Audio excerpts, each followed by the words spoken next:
Welcome back to another technical deep dive here in the debug zone. Today we're tackling a big question and breaking it down with insights from other users. Hopefully this clears up some misconceptions and helps you get the answer you need. So buckle up, stay a little curious, and let's jump right in.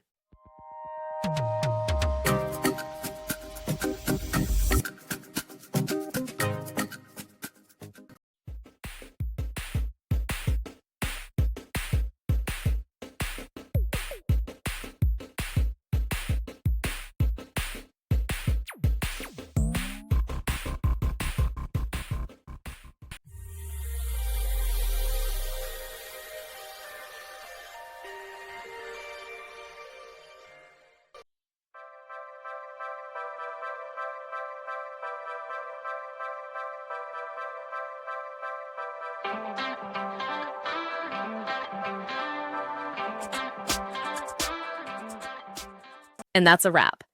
I hope you found the answer you were looking for. If you did, take a second to hit that subscribe button. It really helps out. And let me know in the comments which solution worked best for you. See you next time in the debug zone.